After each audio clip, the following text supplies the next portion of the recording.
যে চুরি করে করে, আর যে ভুলও করে তাও করে, সমান অধিকার। ঠাকুর তো বলেছেন, ঠাকুর বলে দিয়েছেন যে সমান অধিকারে ভাগ করে দেয়।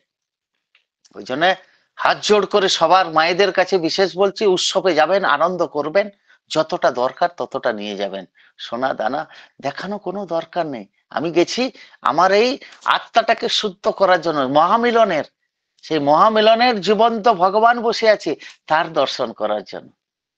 কথা হচ্ছে খুব কষ্ট হয় যার কিছু হারিয়ে যায়, তারপরে কষ্টে থাকি, সেই কষ্টে বলে না, ওগো দয়াল আমি এসছিলাম তোমার কাছে, আমার সব সর্বনাশ হয়ে গেছে, করব কি? তখন ঠাকুর বিচলিত হয়ে যায়, আচার্যদেব বিচলিত হয়ে যান। তার কারণ হচ্ছে আমরা সেই যেতে পারি। এবার শোনেন, গোয়া, গোয়া রাজ্য উৎসব, এইদিকে গোয়া বলেন, আমি যেদিকে থাকি এদিকে গুরু ভাই নাই বলতে গেলে হয়, এই ছিড়িয়ে ছিটিয়ে আছি। ওই কোনো কোনো সময় সুযোগ পাই এখানে ওখানে 300-400 কিলোমিটার দূরে দূরে অফলাইন সৎসঙ্গ বলেন, উৎসব বলেন, আচার্য দেবের সেই নাম দেওয়া, এই নাম দেওয়ার ডেট পর্যন্ত ফিক্স করে দিয়েছিলেন 7 তারিখ, 7 ডিসেম্বর। 7 ডিসেম্বর হায়দ্রাবাদে উৎসব ছিলেন, নিমন্ত্রণ এসেছিল, যাওয়ার সুযোগ পাইনি। গোয়া যখন কাছে, এই গোয়া গেছিলাম, গেলাম তো বটে, সবাইকে নিয়ে গেছিলাম, আনন্দ করলাম। ওই মহা আনন্দ দেখেন, যে আমরা চাই বিশিষ্ট বিশিষ্ট মুখের থেকে কিছু ঠাকুরের আলোচনা শুনি। পেছনে বসা মানুষ, বসছিলাম পেছনে, ঋত্বিক দেবতারা অনেক, 3-4 জন ঋত্বিক দেবতারা ইষ্টর কথা কেউ মারাঠিতে বললেন, কেউ হিন্দিতে বললেন, কেউ কোকনিতে বললেন, কেউ আবার ইংরেজিতে বললেন, কিন্তু মহলটাকে শান্ত করতে পারলেন না। খুব কষ্ট। আমি বসে বসে ভাবছিলাম, কেউ একজন বাঙালি ছিলাম 90%, 10% আদার ভাষার, মানে বিহারি, কোকনি, মারাঠি, এইভাবে ছিল 10%। যাই হোক, মনে মনে ভাবছিলাম, কেউ তো দাদারা বাংলা ভাষায় তো কেউ ঠাকুরের আলোচনা করলেন না। তারপর সৎসঙ্গ সমাপ্ত হলো, কালচার প্রোগ্রাম, ওই যে বলে না অলৌকিক, বসে বসে পেছনে অনেকক্ষণ ধরে সেই কালচার প্রোগ্রাম গুলো দেখছিলাম। সময় ছিল বিকালের প্রার্থনার 1 ঘন্টা আগে। হঠাৎ করে আমাকে ডাকে, বিশ্বজিৎ দা আপনি কিছু ঠাকুরের কথা বলেন। আমরা এত গুণীজন ভক্তজন উপস্থিত হয়েছে, তার সামনে কি বলবো আমি, কি বা জানি, এই অধম কি বা জানে ঠাকুরের বিষয়, আমি কতটা ভক্ত। ভয়ে ভয়ে পাকা পাচন, সেই গুরু ব্রহ্মা গুরু বিষ্ণু গুরুদেব ও মহেশ্বর করে সবাইকে প্রণাম জানালাম। সব হল পুরো প্রায় 300-400 লোক ছিল, ঠান্ডা হয়ে গেছে। তার কথা হচ্ছে, ওই যে বিড়াল ঠাকুর যে কাঠের বিড়াল ধরে, কাঠের বিড়াল দিয়ে ইঁদুর ধরায় তো, সেই আমার সেদিন কিন্তু অপমা, আমার নিজের অনুভূতি বুঝতে পারলাম, ঠাকুর সেই যে নিরন্তর আমাদের সঙ্গে থাকে। আমার মুখ থেকে কি বেরিয়েছে, 5 মিনিট দিয়েছিল এই অধমকে, 5 মিনিট, জানে তো এই কিছু বলতে পারবে না, 5 মিনিট দিক, 5 মিনিট শুনে নি। 5 মিনিট পড়ার পরে জয়গুরু বললাম, একজন ঋত্বিক দেবতা উঠে আরেকটু বলো, তখন আরো 7 মিনিট বললাম, যেই জয়গুরু বলেছি আরেকটু বলো, আরেকটু বলতে বলতে 27 মিনিট বলছিলাম, তখন একজন ঋত্বিক দেবতা এসে আমার পিঠে হাত দিয়ে বলে, বাহ বিশ্বজিৎ দা, বাহ বিশ্বজিৎ দা, খুব সুন্দর হয়েছে। এতজন, আমি বললাম দাদা আপনাদের সামনে বলার কিছু নেই, বলার কিছু নেই, তার কথা তাকে চিন্তা। ওই আদো আদো কণ্ঠে কি যে বলেছি জানি না, কিন্তু সবাই বলছেন বাহ বিশ্বজিৎ দা ভালো বলেছে, এবার থেকে কিন্তু তোমার জায়গাটা ফিক্স হয়ে। এই যে দয়া, ঠাকুরের দয়া কেমন হয়, আমরা ভাবি দয়া করব না, কিছু দয়ার কথা, দয়ার জন্য আবেগ থাকবো, ওই জন্য পাওয়া চাওয়াটা না পাওয়াই দুঃখ। আমি চাইলাম বটে, আমি জানি না যে আমাকে ডাকবে, কিন্তু পরম পিতার যে দয়া গো, পরম পিতার দয়া অপরম্পার, অপরম্পার। তার কারণ হচ্ছে তাকে একটু ভালোবাসতে হয়, তার অনুশাসন বাদে চলতে হয়। তবে তো আমরা বলি বাঁচা বাড়ার কথা, নিজেই বাঁচতে জানি না, বাড়াবো কি? আমি নিজেই বাঁচতে জানি না। এই যে ছোট্ট শিশুরা শতানুগা পাঠ করলেন, কজন পাঠ করেন গো ব্রহ্মমূর্তি শতানুগা? এখনো পর্যন্ত অনেকে শতানুগা বলে কি জিনিস জানে না। ঠাকুরকে জিজ্ঞেস করছিলেন, ঠাকুরকে জিজ্ঞেস করছেন এই বাণী গ্রন্থের কথা। প্রফুল্লদা বলছেন ঠাকুর এত বাণী দিয়ে গেলেন, এর ভেতরে মেন বাণীটা কি? এর ভেতরে মেন বাণীটা কি? এর ভেতরে মেন কি, কোনটা সব থেকে বেশি গুরুত্ব? ঠাকুর বলছেন জানো মনি, ওই যে ঋত্বিক দেবতা যখন দীক্ষা দেন, দীক্ষা পত্রতে ওই দুটি করে বই আর একটি করে সেই দীক্ষা পত্র দেয়।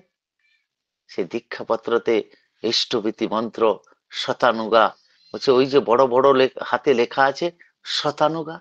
ওই শতানুগা যদি কেউ বুঝতে পারে, আর কিছু বোঝা ঠাকুরকে আর বেশি বোঝা লাগবে না। ঠাকুর কি? ঠাকুর আমার জীবন্ত নারায়ণ কিনা সেই শতানুগার ভেতরে, সেইগুলো যদি মেনে চলতে পারি, আমার জীবনের চলার আর কষ্ট হবে না। আমার সুখ দুঃখ মালিক তিনি, কেন কষ্ট দেব? কেন? যে বলে না, আমরা দিতে চাই না গো, সবসময় পেতে ইচ্ছা করি অনেক কিছু। দেখবেন আজকার দিনে, আজকার সমাজে দেখবেন কত কষ্ট, যার আছে তারও কষ্ট, যার নাই তারও কষ্ট। তবে যদি সব জায়গায় কষ্ট হতো, সব দিয়ে টিয়ে আমার না বলে তিনি আমার, কেন ভেবে নিই না? পূজনীয় অবিন্দা বলছেন, জানেন দাদা মায়েরা, আমার বলতে কিছু নেই, আমার বলতে কিছু নেই। তার কারণ হচ্ছে আমরা সবসময় আমার আমার বলি। কাল একজন দাদা ইষ্ট প্রসঙ্গ করছিলেন, শুনছিলাম, আমার ছেলে আমেরিকা থেকে আসবে, তার জন্য প্রার্থনা করো যেন সকুশলে বাড়ি ফিরে। এই যে আমার, এই যে আমার বলছে, আমার দুটি ছেলে, খুব শান্তিতে আছি আমি, তাও ঠাকুরকে বলছি ঠাকুর যেন বাড়ি সুকৌশলে পৌঁছে। তাহলে কি বললাম? আমার, যদি আমার হতো তো আমি তাকে সুকৌশলে আনতে পারলাম। তাহলে ঈশ্বরের সন্তান, ঈশ্বরের হাতে তুলে দাও। ওই যে বলছি না, ঠাকুরকে সবসময় প্রশ্ন করতেন, সৎসঙ্গীদের অকাল মৃত্যু হয় কেন? সৎসঙ্গীদের অকাল, বহু ঋত্বিক দেবতা, বহু মানুষের সৎসঙ্গীরা অকাল মৃত্যু বরণ করেছে। ঠাকুরকে প্রশ্ন করছিলেন যে ঠাকুর অকাল মৃত্যু, আপনি তো বলেছেন যজন যাজন ইষ্টভীতি সস্তানি সদাচার পালন করলে অকাল মৃত্যু হয় না। বলছে জানো মনি, হ্যান্ডেল, ওই হ্যান্ডেলটা যদি না দাও আমার হাতে, তাহলে অ্যাক্সিডেন্ট হবে। ওই হ্যান্ডেলটা যদি দিয়ে রাখো, যা করবে।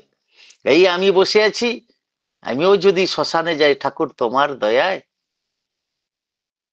এটাও পর্যন্ত মুক্তি পেলাম। ওই দয়া আমরা প্রত্যেক দিন সকালবেলা উঠে বলি, তোমার দয়ায় লভেছি জনম সকলে পেয়েছি আমি।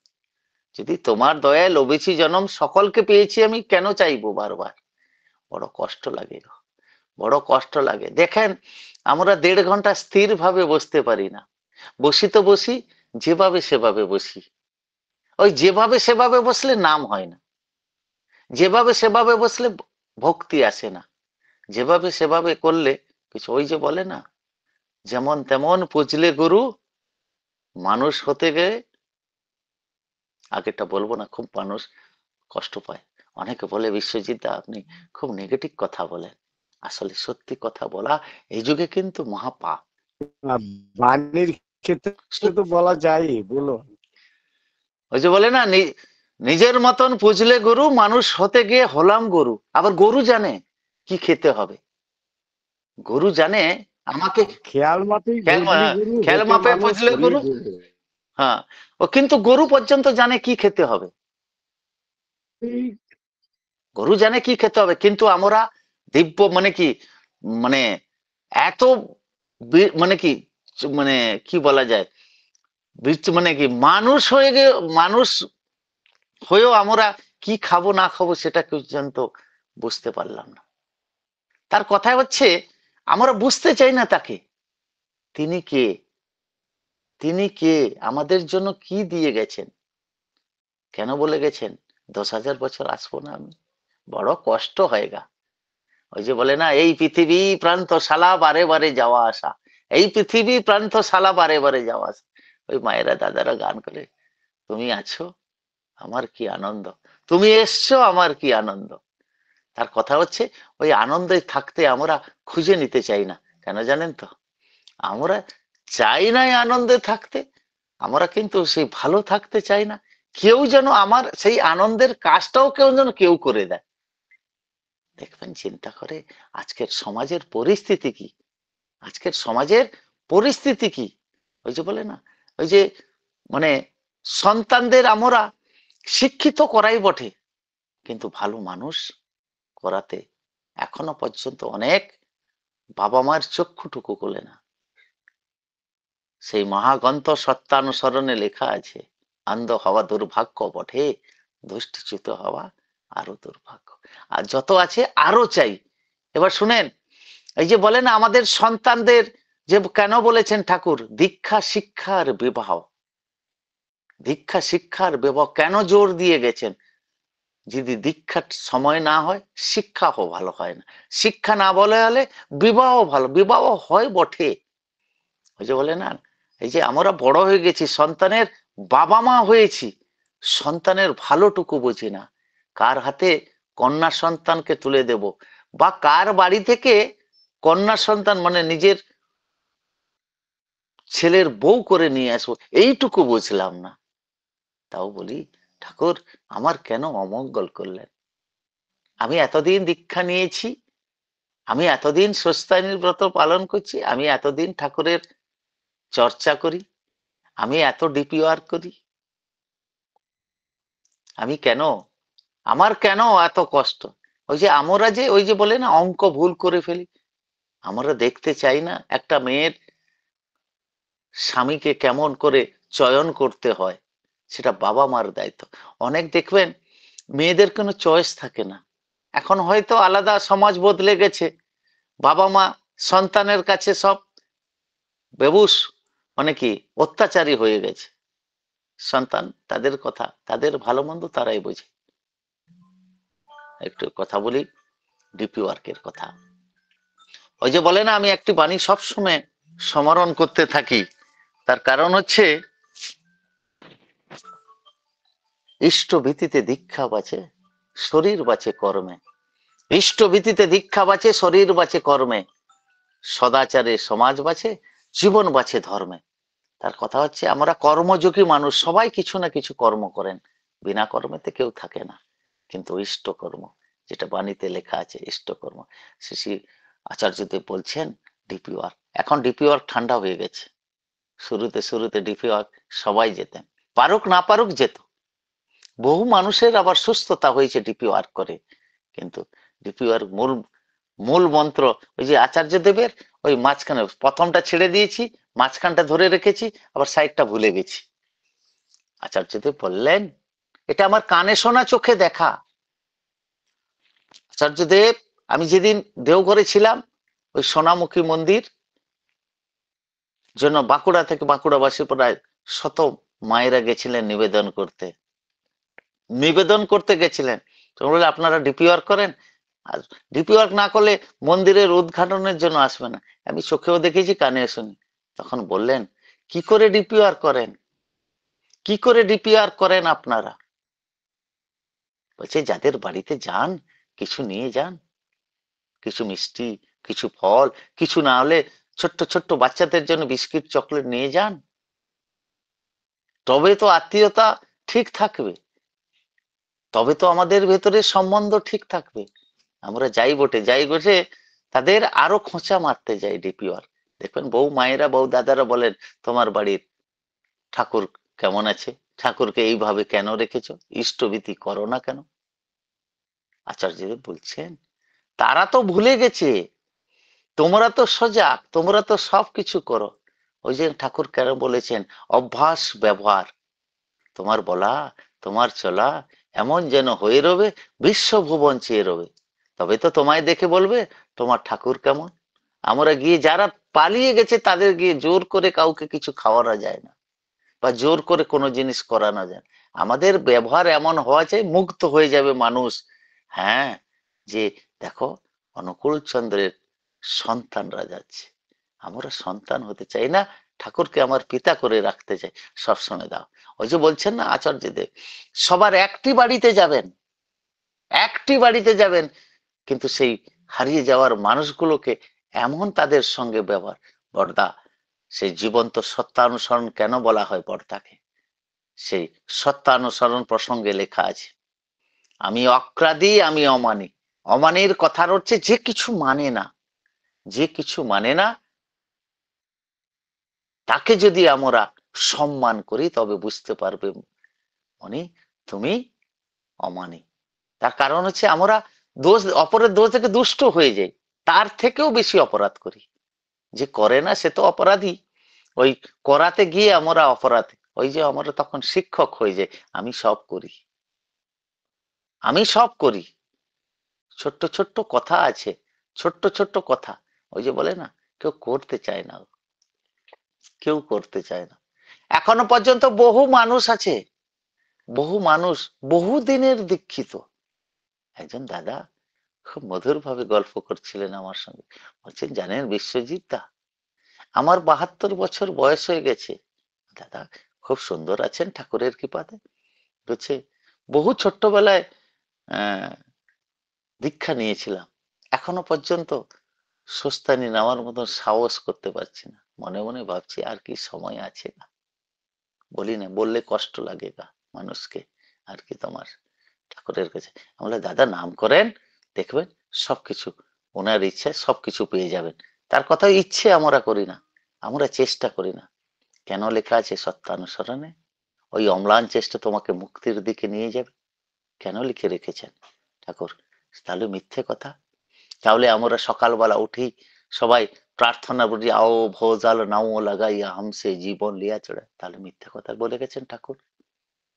ওই যে বলে সব ছাড়তে বলেছে উপাসনা বইতে, মাছ মাংস খাস না, আর পেঁয়াজ রসুন মাদক চা, কিন্তু আবার নেশা করতে বলেছেন, কি ছাড়ো রে মন ভবেরও আশা, অজপা নামে করো রে নেশা।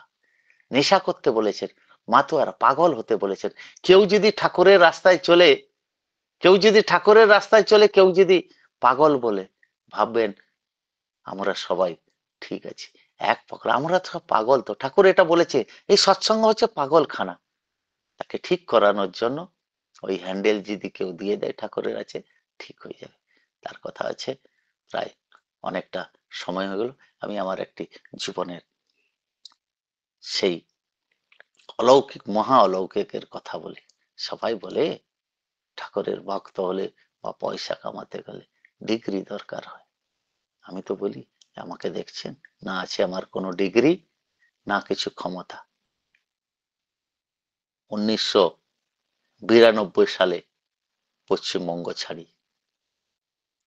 মা খুব আমার একটি ভালো কাজ করে দিয়েছিলেন, হয়তো কবে সেই দীক্ষার ডেটটা মনে নেই, কিন্তু আমার ঋত্বিক দেবতা সেই মহামন্ত্রতে দীক্ষা দিয়েছিলেন স্বর্গবাসী নিকুঞ্জ বিহারী মিশ্র। খুব অনেকে দাদা মায়েরা ওনাকে চেনে, ওনার হাতে দীক্ষাতে পুরো মেদিনীপুর, আখণ্ড মেদিনীপুর, ওনার প্রায় 80% দীক্ষা ওনার হাতে। বহু মানুষ ওনার কাছ থেকে দীক্ষা নিয়েছে। বাড়ির পাশে মানুষ ছিল, শিক্ষক মহাশয়, হেডমাস্টার ছিলেন। দেখতে যেমন তার কথা তেমন, দেখতে যেমন তার কথা সমান। সেই তার দয়াতে ঠাকুর পেয়েছিলাম। তার থেকে আমার সেই গর্ভধারণী মা, যা মরবি তো যখন ঠাকুরের মন্ত্র নিয়ে মর। সেই থেকে আমার জীবনের যাত্রা চালু। 1992 সালে যখন বেরোই, অনেক কিছু ছিল, বলে না থাকলে কষ্ট পায়, না থাকলে মানুষ কষ্ট পায়। বাবা চাকরি করতেন ভালো, আমরা ভাইরা ব্যবসা করতাম, কিন্তু একদিন এমন, ওই যে বলে না, অর্থ হচ্ছে অনর্থের মূল।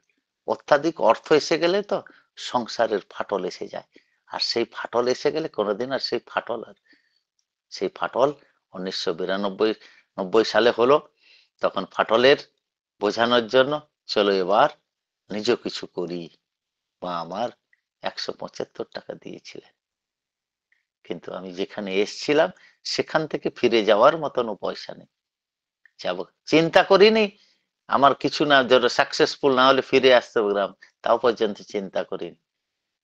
মায়ের 175 টাকা নিয়ে বেরিয়েছিলাম তাকে নিয়ে। কিন্তু হয়তো সকাল সন্ধ্যার প্রার্থনা সময় হতো না। ধীরে ধীরে ওই যে বলেন সঙ্গ ছাড়া কিছু পাওয়া যায় না। তারপর কিন্তু আমি আহামরণ যে শপথ করেছিলাম ইষ্টভীতি করব, ইষ্টভীতি পাঠাতাম। যতটুকু ইষ্টভীতি করতাম পোস্ট অফিসের মাধ্যমে সেই 30 দিনে পাঠিয়ে দিতাম, ততটুকুই করতাম। আর মাঝে মাঝে কষ্ট পেলে নাম করতাম, নামটা তো ভুলে চলবে না, নাম করতাম, বাকি আর কিছু করতাম না। তারপর কিছু বছর পরে 95 সালে বিবাহ হয় আমার। বিবাহের পরে আরো একটু ঠাকুরের প্রতি জাগ্রত কেটে মানে মানে তখন আমার স্ত্রী হয়তো দীক্ষা নিয়েছিল না, কিন্তু ওনার পরিবারের ওনার বাবা মা করতেন, সেই দেখাতে ওই প্রার্থনা চালু করলাম, প্রার্থনা সকাল সন্ধ্যা। তারপর কিছুদিন পরে আমার স্ত্রীও দীক্ষিত হলেন। সেই থেকে সেই যে ঠাকুরের সঙ্গ, ওই যে বলেন না সঙ্গ ছাড়া কিছু পাওয়া যায় না, সঙ্গ ছাড়া, সঙ্গ করে এই যে আপনারা এত ভক্তজন গুণীজনের সঙ্গ করতে পেরেছি, এটা আমার পরম সৌভাগ্য। তার অবধি আজ আজ অবধি ওই যে বলে না কখন আমাদের জীবনে নিচু আর উপর হবে, তো কিন্তু আমরা নিজেরা জানি না। কিন্তু পরমপিতা তিনি বসে আছেন, জোর করে বলে দিয়ে গেছেন গ্যারান্টি দিয়ে, সৎ নাম মনন করো, সৎসঙ্গের আসন গ্রহণ করো, তোমার উন্নয়নের জন্য ভাবতে হবে না। তার কারণ হচ্ছে সেই বিশ্বাস, বিশ্বাস নির্ভরতা আত্মত্যাগ হচ্ছে আমাদের জীবনের বীরত্বা। আর বীর হতে পারলে সৌভাগ্য লক্ষ্মী ঘরে বাঁধা থাকবে। তার কারণ সেই বিশ্বাসটুকু, বিশ্বাস পেতে গেলে ওই যে বলে অনুভূতির দ্বারা যা জানা যায় তাই জ্ঞান। আর জ্ঞান না হলে বিশ্বাস ভক্তি কিছুতেই আসবে না, বিশ্বাস ভক্তি কিছুতেই আসবে না। সেই বিশ্বাসটুকু এ করতে গেলে, বিশ্বাস থেকে দৃঢ় বিশ্বাস করতে গেলে তাকে ভালোবাসতে হবে। তাকে যদি ভালোবাসতে পারি আমাদের জীবনে। আচ্ছা, হোস্ট কারা আছে একটু ধীরাজ দাকে মিউট করে দাও। হোস্ট 3 জন আছে, 3 জন হোস্ট। জয়গুরু। তারপর ওই যে বিশ্বাস, বিশ্বাস যদি না পেকে গেলে কোনোদিন কোনো কাজ সফল হবে না। আর প্রায় শেষের দিকে এখনো যারা দাদা মায়েরা উপস্থিত আছেন তাকে বিশ্বাস করেন, সে পঞ্চনীতি মেনে চলার চেষ্টা করেন, না মেনলে কিছুই হবে না, যতই মাথাবে।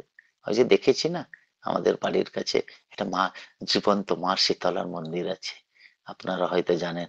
মা শীতলা নাচিন্দা মা শীতলা মন্দির জীবন্ত, একদম জীবন্ত বসে আছে, সবাই বলে। আজব হয়েছে, আমি একবার গেলে মায়ের সঙ্গে যাই ওই মন্দিরে, কেন জানেন তো? আমি যে মাছ খাই না, সে মাছটুকু নিয়ে মা শীতলা মন্দিরে, মা ভেতরে যান, প্রসাদ দেন, আমি সেই একটা ডমুরের গাছ আছে তার নিচে বসে থাকি, চিন্তা করি এত মানুষ এসে কেন মা শীতলাকে পরীক্ষা করে।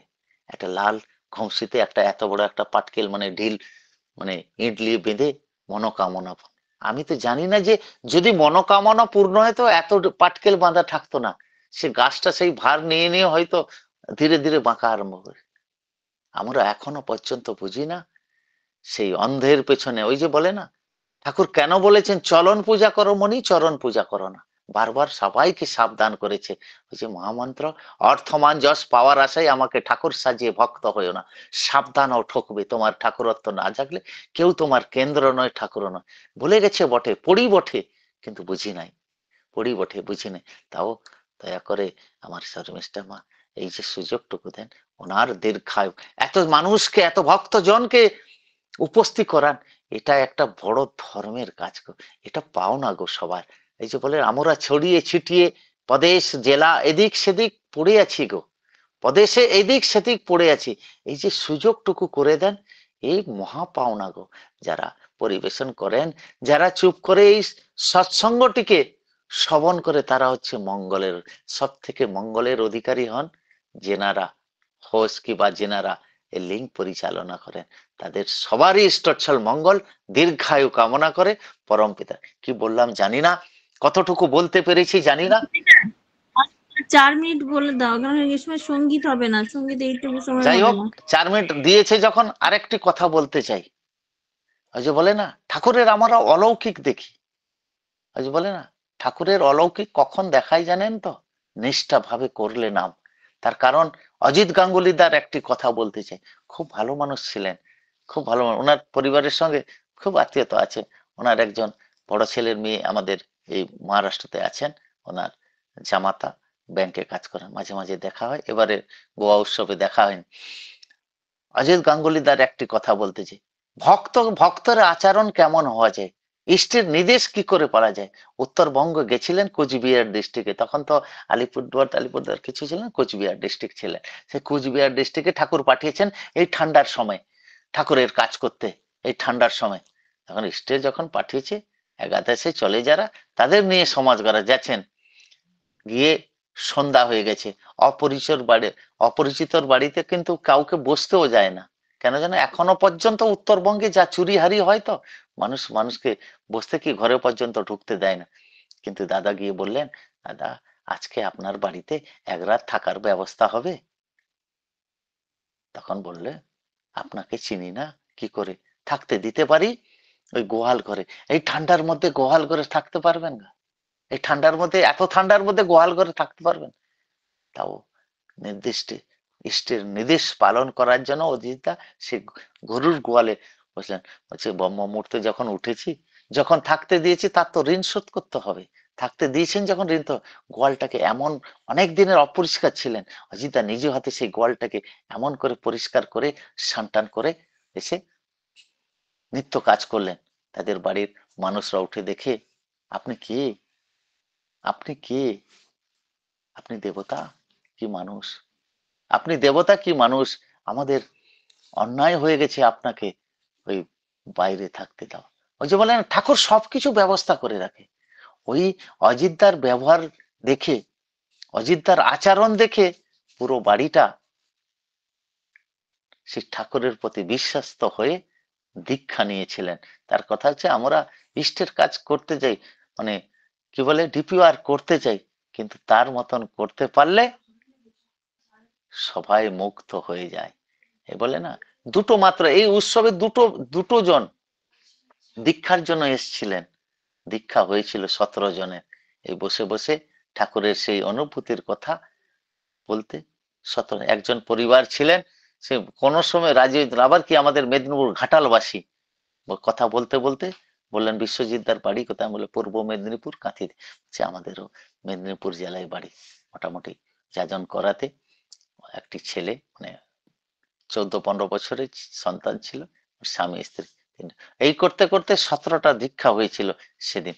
বলছে, তাকে তাকে সমর্পিত করো, সব কাজ তিনি করাবেন। আমরা ভাবি আমরাই করি, আমি করি। এই আমিত্ব ভাব ছেড়ে দিয়ে যদি যা করান তিনি করান।